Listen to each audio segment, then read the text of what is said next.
PBS is sharing some delicious summer cocktail recipes for your next gathering. Sounds fantastic. Alejandra Ramos is a chef, writer, and host of The Great American Recipe on PBS, where home cooks across the country get to show off their signature dishes. This recipe has been in my family's family for generations. That's perfect. I'm excited to see what those secrets may be. I think that's a really great way to show who you are. Your dad would be proud because this is delicious. Welcome back to The Great American Recipe. One great dress after another. Alejandra Ramos joins us live this morning. Hello and welcome back to Hello New York there. Mary. I love being here. So excited. Have you two met? No, this is our first time. Official friends now. Hi. Here we go. We love the show, The Great American Recipe. Season 2 dropped last night. Yes, it Can did. you give us a few tidbits? Oh my gosh. Well, I can actually give us our big twist this year, which is because we announced it last night, so I can tell you the We're first. safe. You're not going to get in trouble. You're with the anybody. first ones I've been able to tell. So this is great. So instead of sending one cook home each week, we're actually going to keep them all. So we surprised them last night, let them know that they're all staying for the duration of the show. Okay. Yes, which is amazing because I think it really speaks to the heart of what the show is, which is about celebrating the cooks and really learning their stories. And then at the end, we'll be judging their recipes and giving them points throughout. And then at the end, along the way. exactly. And then we'll have a top 3 at the end, and then we'll have our big winner. But it's really great because you get to meet all of our amazing cooks and hang out with them all season long. I am so jealous. I love this. I want to go just be a spectator. What's your favorite? What's your favorite part about the show? Oh, I think honestly it is hearing those stories because these cooks are home cooks. They're not professional chefs, and they're coming in with recipes they learned from their grandparents, their uncles, their roommates, their friends. That they probably had to eventually write down because they were all in their brains. I think some of them had to bribe their family members to actually get those write recipes. this down for me with the measurements, You know how some please. of these like abuelas don't want to give you the full recipe? I know. I forgot. It's my mom with the meatballs. Yeah, I'm like, they can want to can you keep their just- secrets. Just write it down. I know it's from your head, but write it down. I get it. I get it. I understand, but it's a really great way to kind of pass on that legacy and to tell their stories and learn about who they are and where they're from through their food. We're hearing immigrant stories, we're hearing regional stories, we're learning about ingredients. We have cooks from, we have a Native American cook, we have a Hawaiian cook, we have a Guyanese cook, we have food from all over the world Stomach is represented. rumbling. The booking department and not going to the usual suspects. Exactly. I think it's really great. We're really putting cultures and cuisines that don't get that mainstream attention, and we're giving them that platform so that everyone can kind of learn, and also folks from those cultures can see themselves represented because representation is so important. That's right. She said it here. And they keep them because I'll watch a show and I get attached. I know. Yeah. And then they leave and I'm like, oh.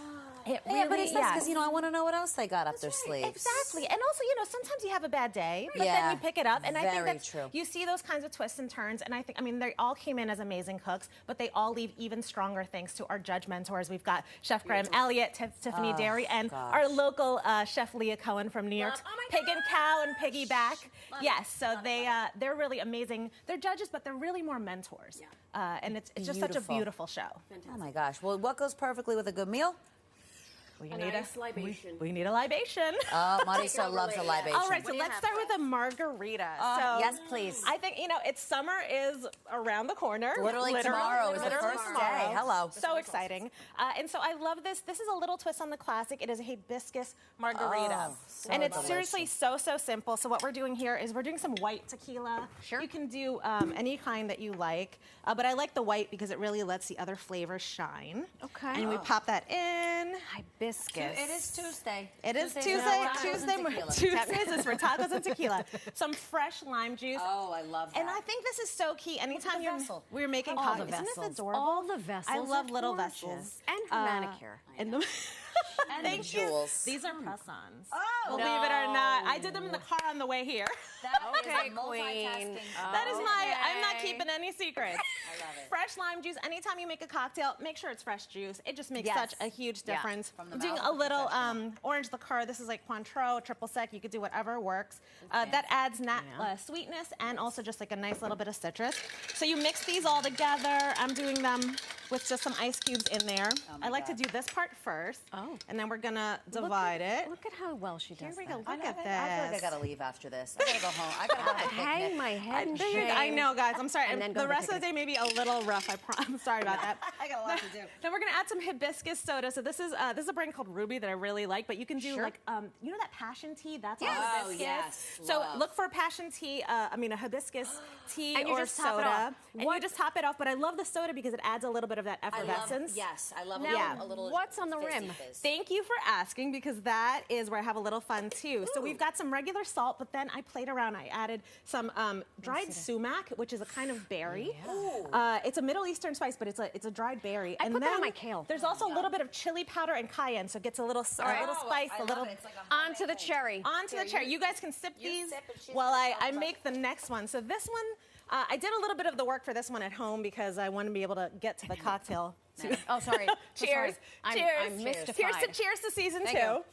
So this is a cherry spritz. I call it a grown-up cherry soda. Oh, I like that. Yes. So Oh, I like basically that. what we're this. Yeah, isn't that great? The rim is fun, right? All right, so we're gonna pop this bottle first. So this is cherry. We're popping bottles, Yes. folks. So what this is regular cherries, just like these guys. You take the pits and the stems off, pop them in a pan with a little bit of water, and then actually, if you want, you can pour fill that here, and then put a little bit in each one of those. This business. Yes. Yeah. There we I go, love Mari. it. Yes. So what this is you cook it with the sugar, you cook it down, and then you puree it, and then you pour that in. So it's like almost like a simple syrup. Exactly. Yeah. So it's Or almost a compote. twist on the Aperol Spritz Yes. or anything like that. And then we're gonna pop this guy. Cherry's a nice antioxidant, so it's a health drink. It is very good for you. You know, the hibiscus also antioxidant. There so we these go. are some healthy breakfast cocktails I'm bringing for you, ladies. Listen, she cares about us. There, I I do. love a I care breakfast about you. I cocktail. care about your health. Thank you, Look Alejandra. at this. How gorgeous is that? You can garnish it. This You is could do so maraschino fancy. cherry. I like a little mint because it adds some freshness and it works me a- nicely with the. Make sure you slap the mint against your hand Yes. before you put it in my You drink. slap, I'll Okay. read. You You can slap. watch new episodes of The Great American Recipe every Monday on PBS. Alejandra Yay, Ramos, cheers. thank you. Oh my gosh. Prost. Such a blast with you, Oh, ladies. look at that fizz. I love Look it. at that.